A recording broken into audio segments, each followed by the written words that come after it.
भूजल सप्ताह के समापन समारोह में योगी आदित्यनाथ ने शिरकत की है। सीधी तस्वीरें आपको दिखाते हैं। पूरे देश के अंदर जल की एक एक बूंद के संरक्षण के साथ ही जल के उचित प्रबंधन के बारे में आदरणीय प्रधानमंत्री जी के विजन को उत्तर प्रदेश सरकार प्रतिवर्ष भूजल सप्ताह के रूप में आयोजित करती है। 16 जुलाई से लेकर के 22 जुलाई के बीच में आयोजित हो रहे इस भूजल सप्ताह के दौरान 17 जुलाई को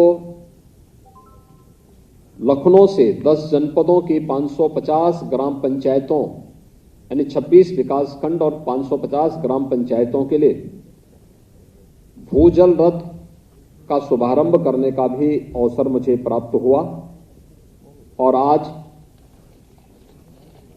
इस समापन समारोह में इस क्षेत्र में कार्य करने वाले विशिष्ट महानुभावों को सम्मानित करने का भी अवसर मुझे प्राप्त हुआ। मैं इस अवसर पर उन्हें बधाई देता हूं और भूजल के लिए कार्य करने वाले, जल संरक्षण उसके उचित प्रबंधन के लिए कार्य करने वाले उन सभी महानुभावों का जिन्होंने प्रत्यक्ष और अप्रत्यक्ष भागीदारी के माध्यम से इस कार्यक्रम को सफल बनाया है, उन सभी का मैं हृदय से अभिनंदन करता हूं।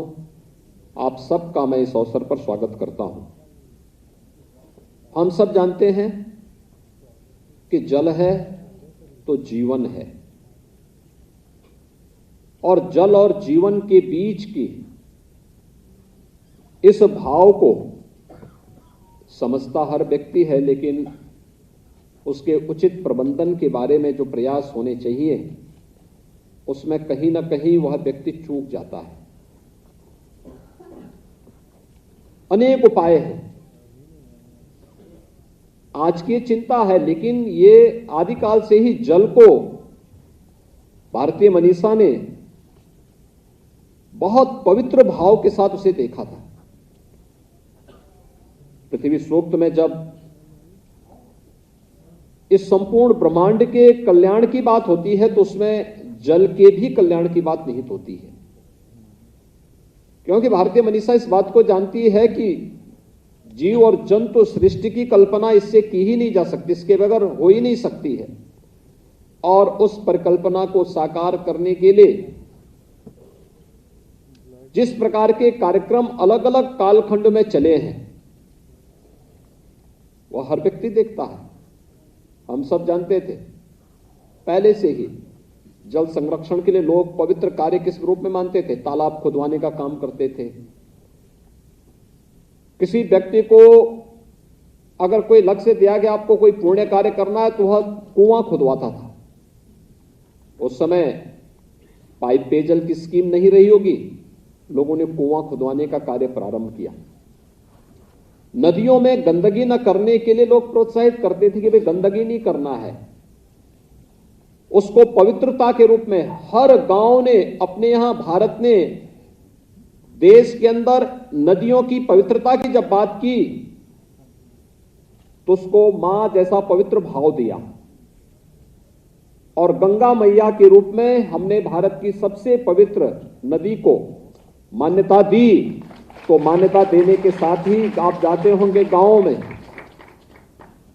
अनेक गांवों में जब मैं जाता हूं मैं देखता हूं वहां की गांव की छोटी सी नदी, कोई छोटा सा नाला है, लेकिन गांव के लोग उसी पवित्र भाव के साथ गांव की गंगा कहकर के उसे संबोधित करते हैं। गंगा भारत की इस पवित्र धारा जो भारत के अंदर भारत की ऋषि और कृषि दोनों परंपराओं के संवर्धन में अपना योगदान दी है, वह गंगा है। और गंगा का पवित्र नाम देकर के लोग जल संरक्षण के लिए अपनी प्रतिबद्धता को और उसकी पवित्रता को बनाए रखने के लिए सदैव कृतसंकल्पित रहे हैं। लेकिन बीच के कालखंड में जो चूक हुई उसका खामियाजा मानवता को भुगतना पड़ा। और आज उसी भाव को लेकर के कैच द रेन जैसे अभियान आदरणीय प्रधानमंत्री जी की प्रेरणा से पूरे देश के अंदर प्रारंभ हुए, अमृत सरोवर जैसे कार्यक्रम प्रारंभ हुए, रेन वाटर हार्वेस्टिंग की व्यवस्था को मजबूती के साथ आगे बढ़ाने के लिए हमें इसके लिए आवश्यक कानून बनाना पड़ा और भी अन्य अनेक प्रकार के कार्यक्रम हम लोगों को आगे बढ़ाने पड़े। एक कितनी चिंताजनक स्थिति है कि सन 2000 में प्रदेश के अंदर जितने विकासखंड अति क्रिटिकल थे, मात्र 17-18 वर्षों में उनकी संख्या बढ़ करके उससे कई गुना हुई। लेकिन विगत 4-5 वर्षों के अंदर जो अभियान प्रदेश के अंदर चले, उस अभियान के भी अच्छे परिणाम सामने आए, जिसमें अति क्रिटिकल से उन सामान्य उन विकास खंडों को सामान्य विकास खंडों में परिवर्तित करने में भी हमें मदद मिली। थोड़ा सा प्रयास हुआ तो वह देखते ही देखते उसमें परिवर्तन भी होता हुआ दिखाई दिया। जब प्रदेश की आबादी मात्र 6 करोड़ थी और आज प्रदेश की आबादी जब 25 करोड़ है, तो स्वाभाविक रूप से हमारी जो आवश्यकता है पेयजल की, सिंचाई की, अन्य औद्योगिक उत्पादन के लिए भी हम भूगर्भीय जल का अधिकाधिक इस्तेमाल करते हुए दिखाई दिए। लेकिन भूगर्भीय जल का स्थान, उसके संरक्षण के लिए किसी एक अभियान को हम इसके साथ जोड़ सकें, यह हमने अनिवार्यता नहीं कर पाए थे और इसीलिए डार्क जोन की संख्या बढ़ती गई, खारा पानी की समस्या बढ़ती गई, आर्सेनिक और फ्लोराइड की समस्या देश के सामने एक चुनौती के, प्रदेश के सामने एक चुनौती के रूप में आती हुई दिखाई दी। जब फिर से हम लोगों ने उसके प्रबंधन और संरक्षण के लिए, संवर्धन के लिए फिर से कार्य योजना बनाई, आज देखते ही देखते इसमें एक परिवर्तन देखने को मिला और इसमें सबकी सहभागिता हो सकती है। मुझे बताते हुए प्रसन्नता है कि विगत 5 वर्ष के दौरान प्रदेश के अंदर हम लोगों ने 60 से अधिक नदियों को पुनर्जीवित करने में हमें मदद मिली। आप अनुमान कर सकते हैं, ये नदियां कभी उस क्षेत्र विशेष के लिए कृषि उत्पादन की वे सभी वहां पर रीढ़ रही होंगी, लेकिन एक समय में लापरवाही के कारण वे नदियां लुप्त प्राय सी हो गई थी। जन सहभागिता के माध्यम से ग्राम्य विकास और अन्य विभागों ने जब जल शक्ति विभाग के साथ मिलकर के इस कार्यक्रम को आगे बढ़ाया, वे नदियां फिर से पुनर्जीवित हुई। अमृत सरोवर बनाए जा रहे हैं। आदरणीय प्रधानमंत्री जी ने हम सबको एक आह्वान किया कि देश के अंदर आजादी की अमृत महोत्सव कार्यक्रम के साथ हम जुड़े हुए हैं और आजादी का अमृत महोत्सव ये देश मना रहा है।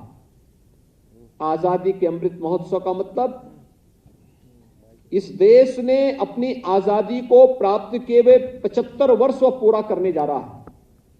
जब हम आजादी के 75 वर्ष पूरे करेंगे, उस अवसर पर वर्तमान और भावी पीढ़ी को देने के लिए हमारे पास क्या है।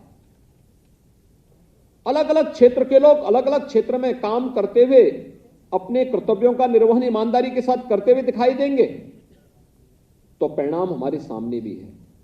और उन्होंने प्रदेश के ग्रामीण क्षेत्र में भी और शहरी क्षेत्र में कहा था कि हम क्या हर जनपद में, ग्रामीण क्षेत्र में भी और नगरीय क्षेत्रों में भी क्या 75 अमृत सरोवर बना पाएंगे। और मुझे प्रसन्नता है कि प्रदेश के अंदर अमृत सरोवर बनाने की प्रक्रिया तेजी के साथ आगे बढ़ी है और हम लोगों ने अब तक कई अमृत सरोवर उत्तर प्रदेश के अंदर बनाने में सफलता भी प्राप्त की है। ग्रामीण हो या शहरी क्षेत्र, दोनों में कार्य स्वतःस्फूर्त भाव के साथ होता हुआ दिखाई दिया।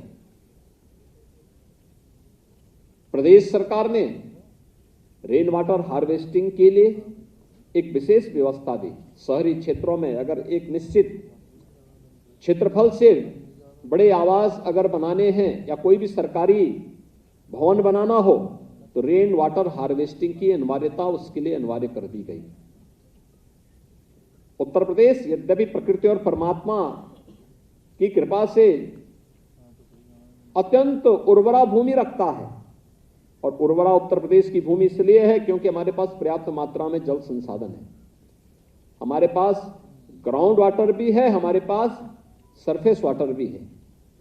लेकिन जिस तेजी के साथ आबादी बढ़ी और जिस तेजी के साथ औद्योगिकीकरण हुआ और भूगर्भीय जल का दोहन हुआ, उस अनुपात में भूगर्भीय जल के संरक्षण और उसके संवर्धन के लिए जो कदम उठाए जाने चाहिए थे, बीच के कालखंड में उसमें बरती गई लापरवाही का खामियाजा भुगतना पड़ा, और उसका परिणाम था कि अनेक विकासखंड अति दोहित की श्रेणी में आकर के डार्क जोन की श्रेणी में चले गए थे। आज उन्हें धीरे धीरे करके फिर सामान्य स्थिति में लाने की कार्रवाई की जा रही है। और 17 जुलाई को हम लोगों ने 10 जनपदों के, जिसमें बुंदेलखंड के 6 जनपद थे और पश्चिमी उत्तर प्रदेश के 4 जनपद थे, जिसमें मुजफ्फरनगर, शामली, मेरठ, बागपत, इनके 26 विकास खंडों के 550 ग्राम पंचायतों में जिस विशेष अभियान को आगे बढ़ाना था, जिसके लिए भूजल रथ यहां से प्रारंभ किए गए, वे वहां पे जन जागरूकता के इस विशेष अभियान के साथ जुड़े हुए हैं।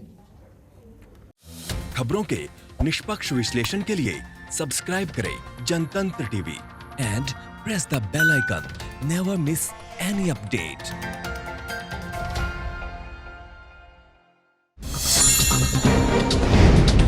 डाउनलोड कीजिए जनतंत्र टीवी ऐप को, जो कि अवेलेबल है गूगल प्ले और ऐप स्टोर पर।